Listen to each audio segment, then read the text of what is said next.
Kalau bukan karena sang ombak yang memecah batu karang, tak mungkin jualah batu karang nan cadas itu akan terukir indah.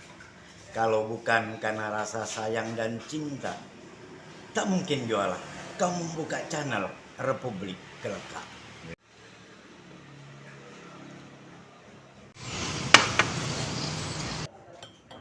Nah, kopi ini kalau tanpa gula kurang nikmat. Enggak juga sebenarnya. Karena di dalam biji kopi sendiri pun sudah ada mengandung gula. Ya, di Belitung banyak pilihan kedai kopi. Nah, salah satu adalah kopi janggut. Kopi janggut, Tapi hari ini kita berada di kopi Brando. kopi Brando. Nah, artinya memang sesama kedai kopi ini Saling berkolaborasi. saling berkolaborasi. Tentang kolaborasi. Kolaborasi. Perenggu, Ya, hari ini kita ketemu dengan pemilik ownernya kopi janggut. Iya. Karena berjanggut. Nah, identitas kopi janggut karena janggut dan satu lagi karena puisi. puisi.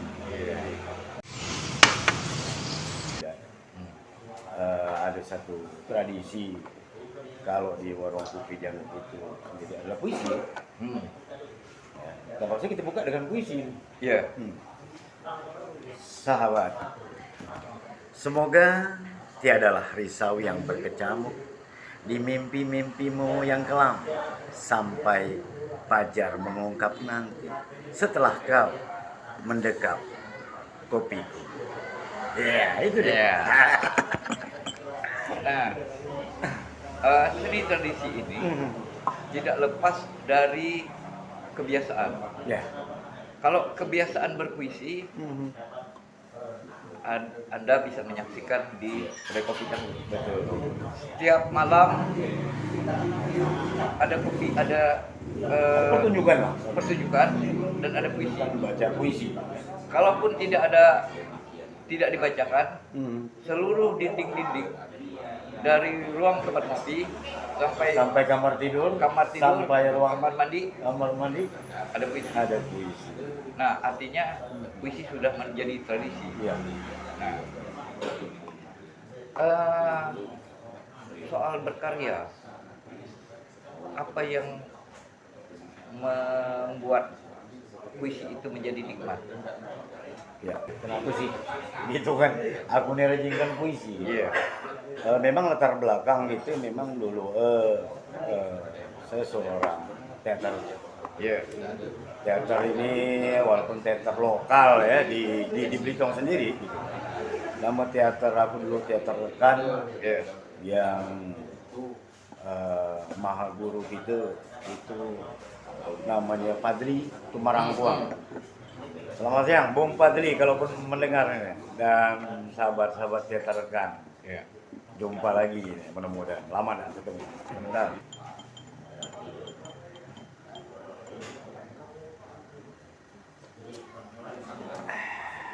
Mantap. Cara ngopi bukan hanya kopinya, jenis kopinya, tapi cara ngopi, Teknik kopi. teknik Iya. kopi, Banyak itu macam, banyak bermacam ragam. Nah, Kopi. Ada yang kopi normal-normal aja gelasnya, di atas kopinya ada juga kopi yang gelasnya kita balikan. Nah, ini banyak sekali manfaatnya bagi kita penikmat kopi. Salah satunya ini akan lama panas, nggak cepat dingin. Iya. Nah, kan gitu. Kemudian ada sensasi tersendiri. Jadi cara minum kopi ini kosong nih. Kemudian kita buka dikit, ya, gerbul ya. Dia keluar baru kita tetap panas dan nikmat. Tradisi ini bisa mengungkap teknik. Jadi teknik ini betul. Jadi teknik meminum kopi Selama ini kita menganggap bahwa termos ini untuk menjaga panas. menjaga panas. Ternyata dengan cara semacam ini Iya. kita bisa menjaga panas. Iya, betul. Nah. Pun kita membuka pelan-pelan, jangan sampai langsung brok gitu ya. Iya. Embor di lubel. Iya. Iya. Dan tentu saja ya, karena ini kembali nuansa-nuansa puisi ada ya. Puisi itu kan tentu kopi itu tentu saja akan terasa nikmat apabila ada yang nak mencicip. Iya. Apabila ada yang nak minum. Di Belitung ini dulu di tahun-tahun 90-an. Teater sandiwara gitu. Iya. Begitu dominan. Hampir katakanlah dulu tuh sebulan sampai 2-3 kali gitu. Kita diminta pentas dulu. Zaman dulu tuh ada nama kantor dinas penerangan. Zaman dulu ngetop tuh enggak gitar kupong. Aku ingat waktu itu guru SMP 2 Pak Kris. Yang sangat fenomenal. Selalu mengadakan lomba bergitar sampai 30-40 gitar psikogrup. Nah, kita bayang, aku tidak tahu apa namanya itu ya. Pada masa itu. Gitu kan. Geliat seninya di situ. Teater, pop song mungkin dulu ya. Yeah. Kemudian ya sandiwara-sandiwara yang kami mainkan yang diambil dari dinas penerangan. Itu berbicara apa tentang informasi untuk masyarakat. Ya dari teater-teater itu lah. Yeah. Itu biasa main di Gedung Nasional. Yeah. Itu bukan waktu itu kan. Kemudian dulu dinas kesehatan memberikan edukasi lewat. Itulah yang sering dulu mengajak kami untuk berteater, memberikan informasi, menjadi ruang informasi, menjadi corong ujung tombak kepada masyarakat tentang program-program pemerintah lewat dinas penerangan dan dinas kesehatan. Jadi seni ini dulu untuk kampanye kesehatan, untuk kampanye pendidikan. Iya. Artinya seni ini dulu harus dibangun ya. Dibangun dari kebersamaan rasa ya. Kebersamaan rasa. SMP-an gitu ya. SMP kita lah masuk. Jadi dengan Bung Fadli, Bambang, banyak sekali ya. Teater topik itu. Jadi topik dulu topik kencana aja ya. Namanya topik. Jadi jago nge-MC itu karena latar belakang teater itu. Sahabat kita. Ternyata teater itu dapat membuat profesi-profesi yang sekarang ini diminati orang. Iya. Aku jadi teringat kawan aku yang teater, menyukai teater, sekarang jadi pendongeng. Namanya Awam Prakoso. Isa Kejanggut. Iya. Sekarang itu kawannya Ahmad Kaseto.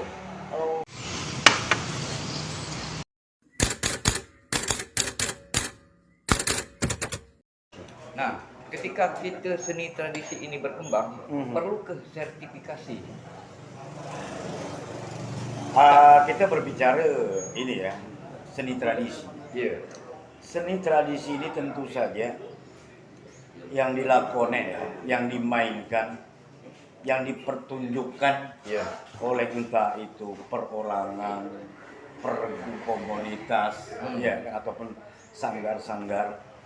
Ini tentu saja ketika berbicara tradisi itu berulang-ulang, kontinu dilakukan.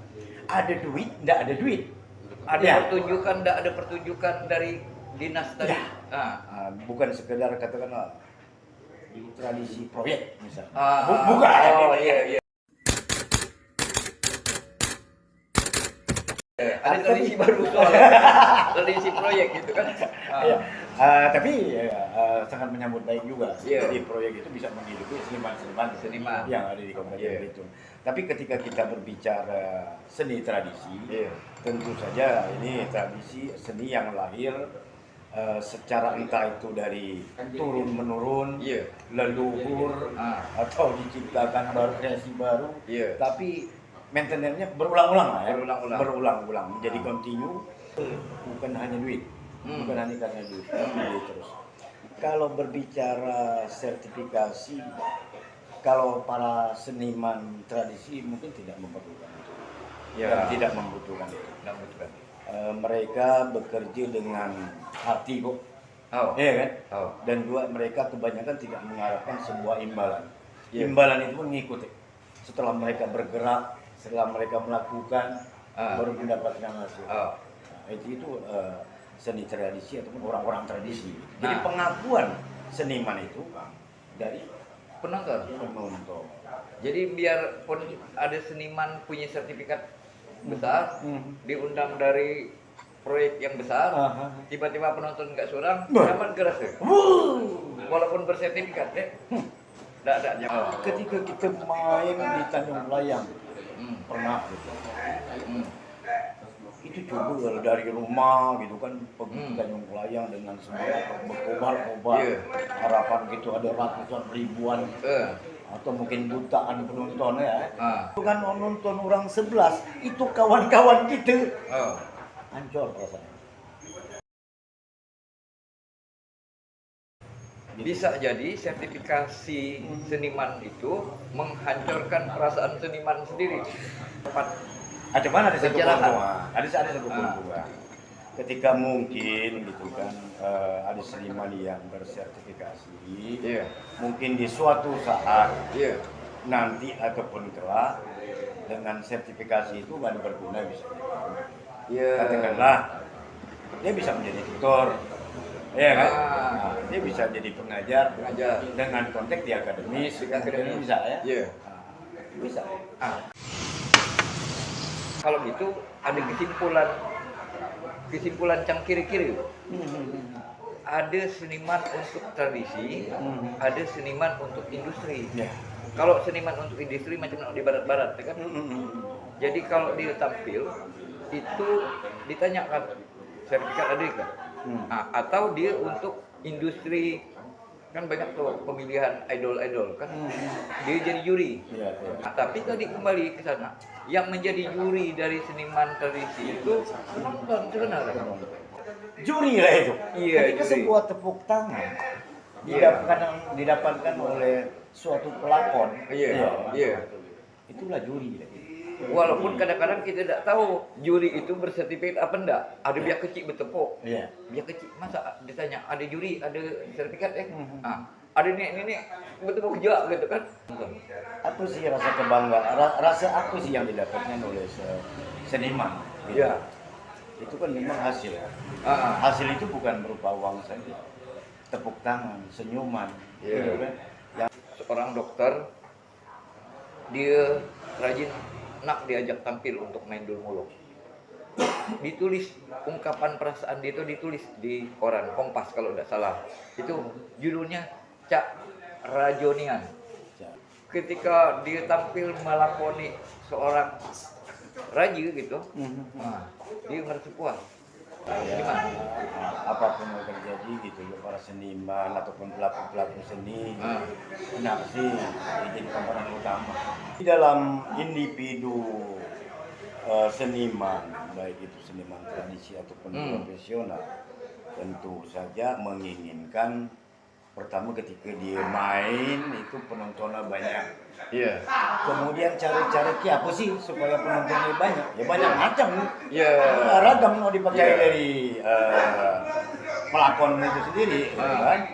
Katakanlah bukan hanya sekedar puisi di sini, ini bukan puisi. Penjual, penyanyi, kemudian ya dari bidang apapun gitu kan. Penonton yang banyak itu yang utama. Ya bukan duit yang banyak. Apalagi para seniman tradisi gitu kan. Penonton lo banyak itu tanda dia berhasil. Kopi ini masih jadi awet karena tergantung dari tekniknya. Jaga panas, Menjaga panas. Seni tradisi teruslah berkarya, ada ataupun tidak sertifikasi. Karena seni tradisi tidak akan pernah ketepian.